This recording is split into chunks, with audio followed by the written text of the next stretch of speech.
Hey everyone, welcome to my channel. My name's Lee. You're watching Dark Roots Creations, and this is my Halloweentown book tag.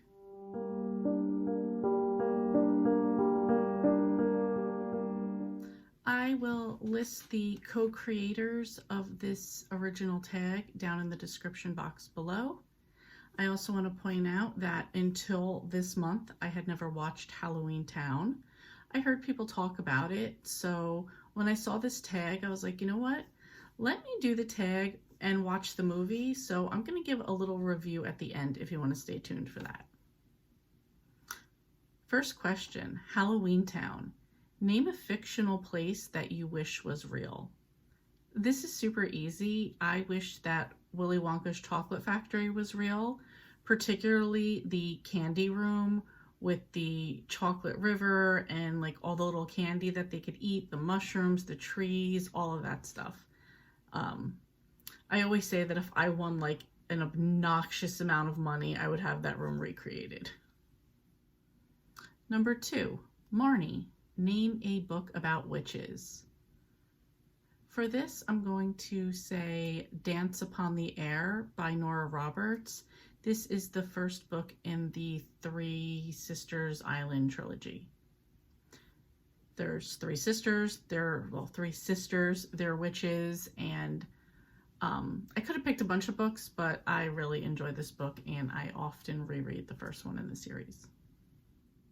Number 3, Sophie. Name your favorite middle grade book.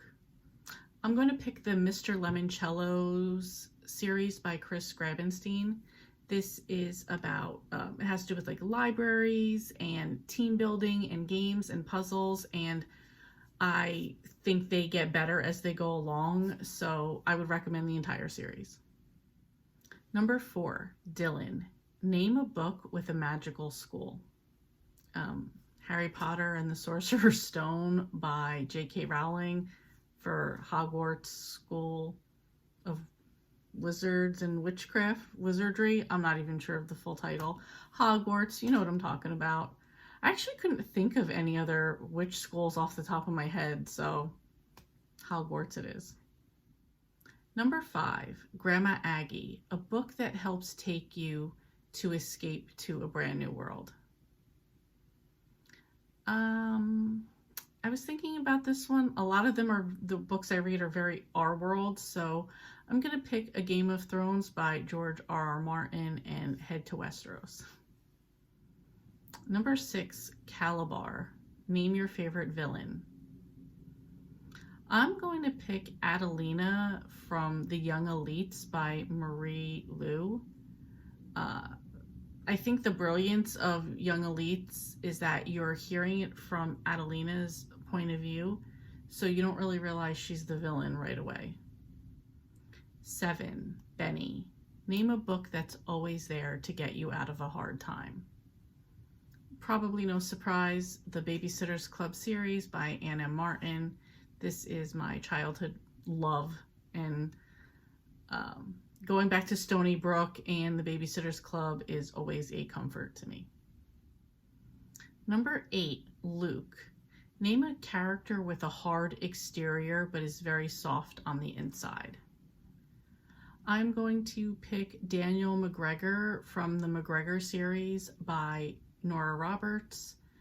Daniel McGregor is this loud, boastful Scotsman who's very proud of himself. He's a hard businessman. He drives a hard bargain. He's just that, but on the inside, he's super soft, loves his wife and his family, and he's always playing matchmaker, even when they don't want him to, which is every time.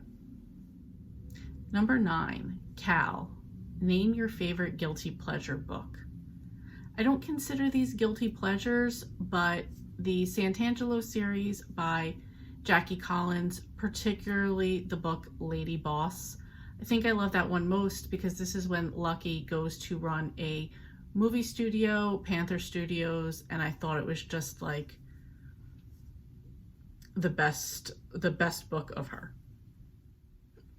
Number 10, Gort. Name a book you love but you forget to talk about.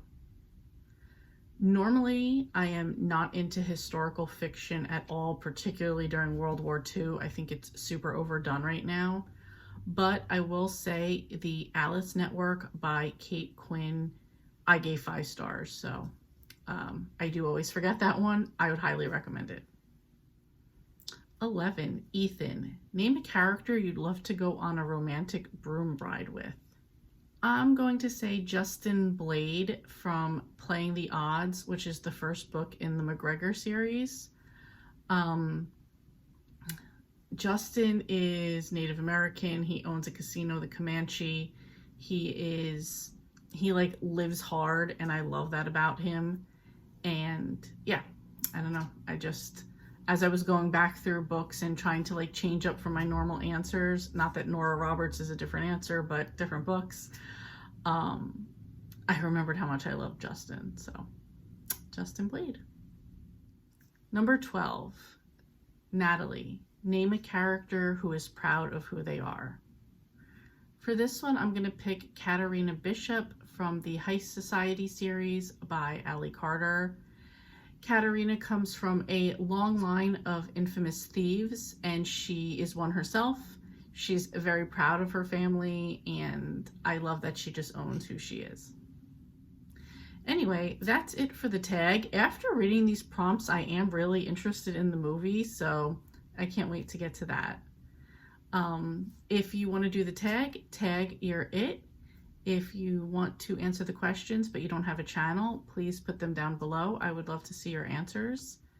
Also, if you've seen Halloweentown, please let me know what you think of it. Is it a classic? I think it came out in '98. So is it a classic for you? Do you watch it all the time? Have you never even heard of it? Let me know down below. Anyway, thank you so much for watching, and I will see you next time.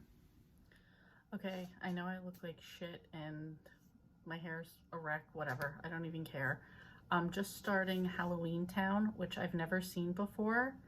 And I figured I would probably do this kind of how I did Footloose a little bit. I mean, I don't have anything to compare this to, but maybe it'll just be like a pause and tell you what I think of these characters, or maybe I'll just come back and be like, oh, I really liked it. We'll see. I don't know. Anyway, here I go. Okay, we're only a few minutes in. So far I see we have an overbearing mom who doesn't want to let her kids do anything for Halloween. We have Marnie, who's the older sister who wants to go out. We have the dorky brother, don't know his name yet. We have the little sister, Sophie. We don't talk about whatever happened to the dad. And Debbie Reynolds just came off a magic bus, like wannabe Mary Poppins style, on her umbrella. And so yeah, I guess there's going to be magic in this. And then the little girl kind of like conjured a cookie behind her mom's back. So I don't know. That's where we're at so far. So now I realize there's going to be magic in this as well. Like, I don't know how I missed this back in the 90s. It came out in '98, so I was like 20 years old. So maybe I was just not into this. I don't know. Anyway, that's where we're at. So continuing on. Okay, sorry. I switched to bed because it's freezing. I have a headache and I just want to watch this. So we are now in Halloweentown. When I first saw what this was going to be, I was kind of like, oh, it's going to be one of these like cutesy little kitty costume type of things. But, okay, I don't know. So I'll just roll with that's what it is. It is Disney after all, so I don't know what I was expecting.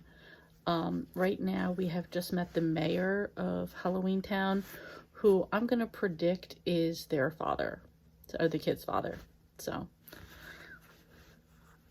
yeah, that's it. Anyway, we'll see. I could be totally wrong, but so far I'm just rolling with it. Yeah.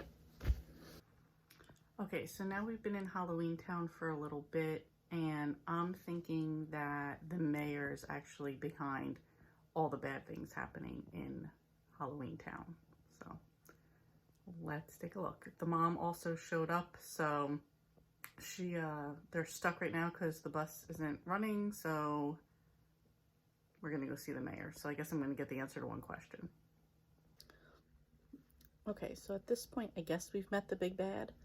The mom and the grandmother have been detained at the movie theater, and Now it's up to the 3 kids to go around and get the rest of the stuff for the grandmother's spell or potion. So this is kind of fun. Like, I thought this would be really corny, but like now we're like going around the town and like kind of meeting different monsters and people along the way. So it's kind of cute. So yeah, so far I'm into it. I think there's like 20 minutes left. So I mean, it's a Disney movie, so I kind of have a feeling we know how it's going to wrap up. I am really curious about the mayor. And I don't know why I thought it would be their father, because their father was mortal, so why would he be staying in that world? Okay, I kind of had the vibes even right from the beginning with like the cookie scene that Sophie would be the real witch, and so far she's the one that's come through each time, whether it's her like intuition or her spell, breaking the lock, whatever it is. I think she's like more powerful, or like it comes more natural to her. And please don't point out that my lights are out. I intentionally keep those out because that's the one that's like over my face when I sleep. Anyway, I'll get back to this. Okay, so I guess we're in like the final battle here, and Luke is with Marnie now.